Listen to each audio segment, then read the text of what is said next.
Okay, hello fellow humans. Welcome back to my YouTube channel. If you haven't been here before, then hello, my name is Emma.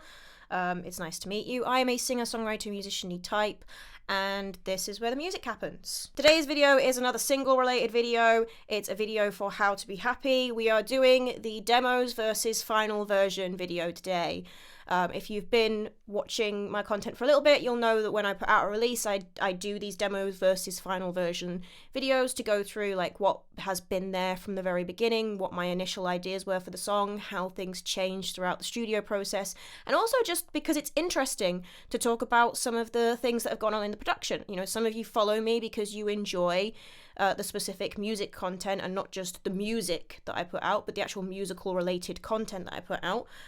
So this is just another case of that, and it's good for me to reflect on things that I learn throughout the process of creating the different songs, because obviously I am trying to learn more about production and recording myself. If you haven't heard the single already, if you haven't heard the final version of the song, then you might want to go and click one of the links in the description to go and stream that now, so that you've got more of an idea of what the final version sounds like, because I'll be playing snippets of it in this video to compare, but I'm not going to play the whole song all the way through, obviously. That would be silly. And I'll also tell you now that you can subscribe to this channel if you haven't done so already, and also check me out on all my social media, which are all linked in the description below. There's also a link to my Buy Me a Coffee page, where I will be putting up a longer form version of this video. There's going to be a cut down version for YouTube, and there's going to be what will likely be a ridiculously long version where I ramble for like an hour on my Buy Me a Coffee. So if you enjoy listening to me ramble and you would like to hear more of it, God knows why, but you know, to each their own. If you do enjoy that, then you can find that through my Buy Me a Coffee membership. On with the actual video. So, I have said this a few times before when talking about How to Be Happy. I initially wrote this song like I always do with all of my songs, just me and the acoustic guitar. And when I first wrote it, I wrote it to be a lot more of a ballad than it has wound up being. It was sort of a country style ballad, so it used to be a lot slower than the final version is. In this first demo, you can probably see here, 158 is the BPM here. Now, this first demo is not actually technically the original demo. I mean, it is, in that this is the same file. I just didn't save the version where I had it at like, I think 132 BPM or something like that. And I'd recorded in the guitar and I'd recorded in the vocals, and I was playing around with it, trying to add drums and stuff like that and flesh it out and figure out how I wanted to produce the track. And I had in my mind that I wanted it to sound like a J-rock or J-pop track. You know, I wanted lots of synths, I wanted it to be very high energy, I wanted lots of different parts that were doing more than just playing chords, you know, things that were doing more arpeggio stuff and little motifs in there, because I wanted it to sound quite busy and energetic, because that's the kind of music that I think sounds the most obnoxiously happy. And as I've said before, I wanted this song to sound obnoxiously happy, to counteract the fact that it's actually about not being happy. I wanted it to sound fake happy. So this first demo, there was that what changed before this stage that we're at already, because I very quickly realized that I was trying to add parts and I just couldn't get anything to work, and I was just sitting there sort of singing along to the song and realizing that I was trying to sing along to it faster than it was actually going. So I decided to just bash it out as fast as I thought it should go, work out what the BPM for that was, and discovered that I wanted to play it at 158 BPM. So yeah, I put it in, I re-recorded everything at the new tempo, and then I started putting all the parts on, and you can really hear in this first demo, I think, that a lot of the parts are already there. Before I play it, I am just going to say, ignore the vocals, especially the harmonies. I was struggling to work out the harmonies. I didn't really work them out until we were in the studio. It's weird because they are actually pretty simple harmonies. I was just, struggling with the fact that the melody is almost the same in the two pre-choruses, but slightly different, and my brain just was not computing that for some reason. I also was just doing a really terrible job with these harmonies. I don't know why, because they're not that hard. I just did a really terrible job of them. So ignore how bad the vocals in this are, because I don't bother doing good vocal takes on my demos, because I know they're not going to be the final versions, and I know no one but me and James is going to hear them, and James doesn't care that it's a crap vocal in the demo. So I do rather mess about and just make sure I've got all the lyrics in. and that it's relatively the tune it's meant to be, so I can work parts around it. Anyway, so the vocals on this are awful. They are abominable, but ignore them. It's not what you're listening to.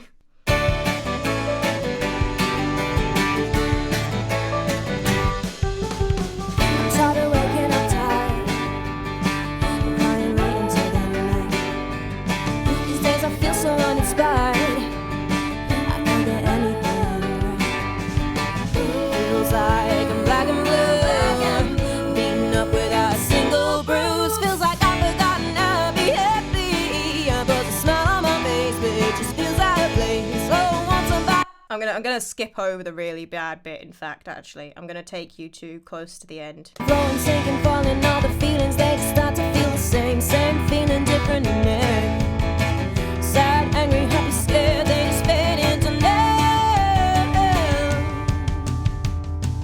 Feels like I've forgotten how to be happy. You can hear here, obviously, that we've got all of the main parts of the song in terms of I've got drums on this, I've got bass on this, I've got most of the harmonies that are on the final version. I don't have the harmonies in the bridge yet, but I have the harmonies in the verses and the choruses already. The verses and the pre-choruses even. I don't have the chorus ones in there yet, but I have the main, those oohs, and that harmony part in the pre-chorus. They're all in there already. And that motif is already there at the start, and obviously I then just actually replicated that in other places in the song later, but you can see I've already got that part, and that was one of the first things that I came up with in terms of what I wanted in the accompaniment, was I knew I wanted a synth playing that exact melody, because I was just wandering around the house whenever I was playing this song, whenever I was thinking about this song. In my head it always started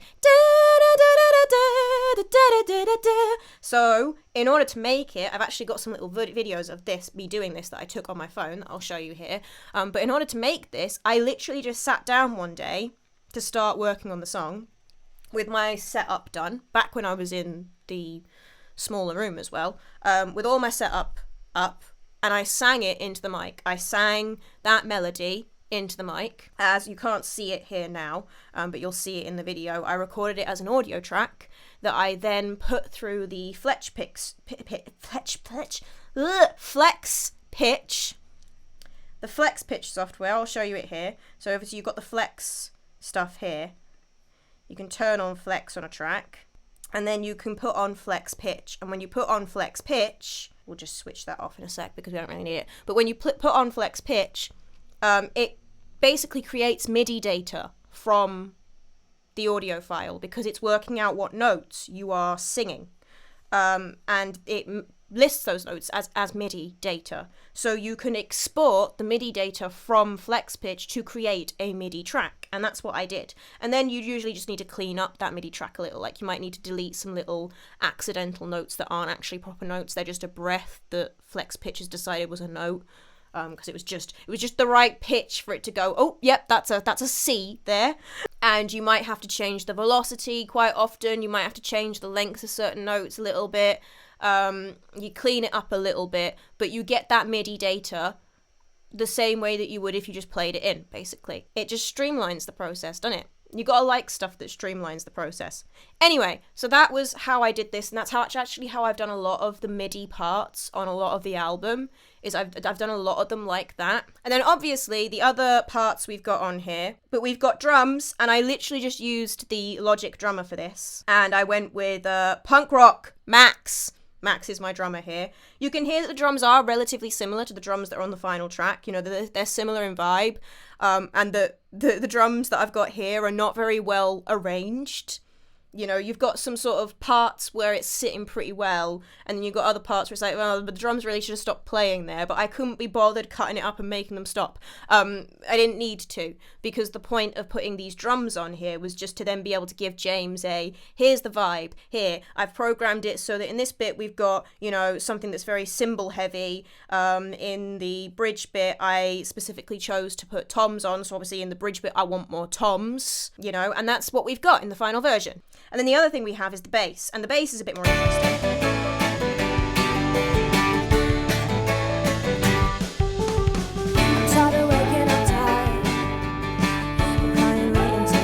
So you can hear hear there, the bass in the verses is already doing what it then does in the final song. So again, this was another case where I had a very clear idea of what I wanted for the bass, like I did in It Doesn't Matter, and I brought that to Ben. So we already had that lit.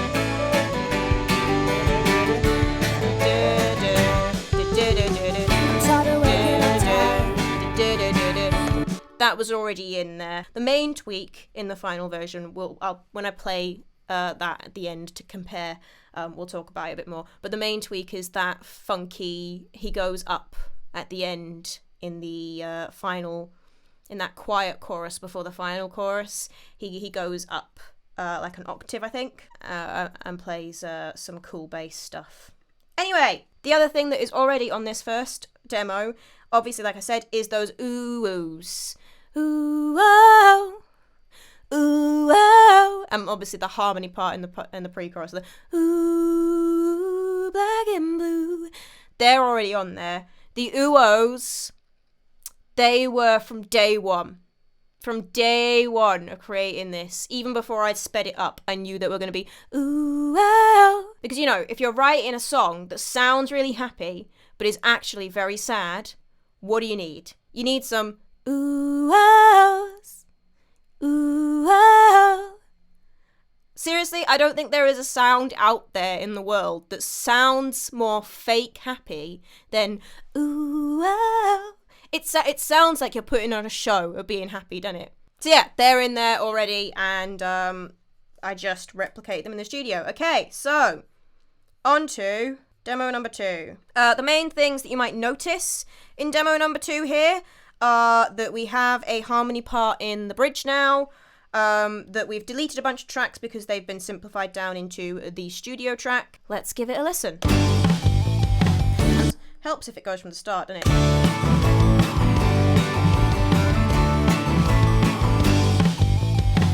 Tired of waking up tired, crying late into the night.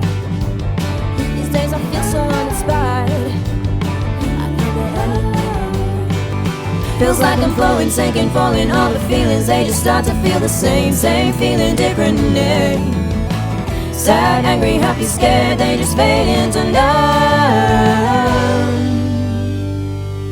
Feels like I've forgotten how. So you can probably hear there, actually I'm going to let that play because you can hear Ben's cool bass. Let's hear Ben's cool bass. Feels like I've forgotten how to be happy. I force a smile on my face, but it just feels like praise. Oh, everybody please just remember it. 'Cause I'm all over the place, yeah, I'm all over the place. It's the way it goes. That's the way it goes down. I just love it. Anyway, so you can probably hear that in the harmonies that I have put in this bridge section, there's a lower harmony that isn't there in the final version. I scrapped that. I didn't think it worked. You can hear it doesn't really work in that demo, I think. It sounds awful. It's getting in the way. It's too much. It's not it's not on pitch either. So, you know, there's that. But it also, I just don't think it actually added to the song. I think it weighed everything down. So I got rid of it. Just didn't bother doing it in the studio. Anyway, and obviously I've also started messing around with the synth sound.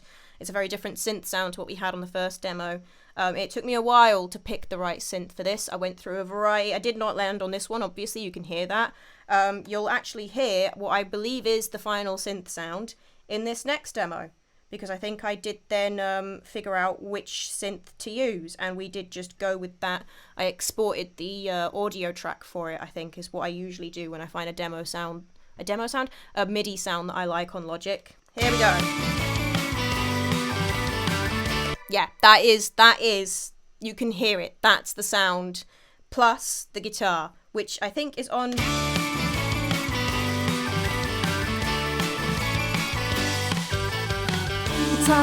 Yeah, you can hear that I've found that lead synth. I found the synth I liked, and I have had Ben play it on guitar as well. So yeah, we've got that. Tired of waking up tired.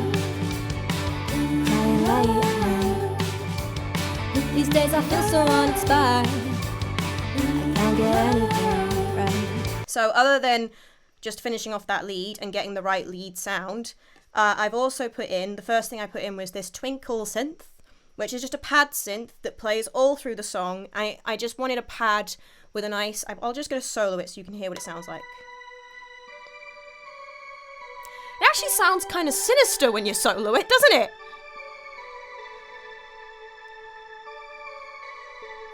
But I wanted something that was just sitting on top of the track and giving it that nice sort of feel. So I went with that. You probably only hear it if you're listening to it, but you'd miss it if it wasn't there. That was that. And then, obviously, that became, bear with, that then became...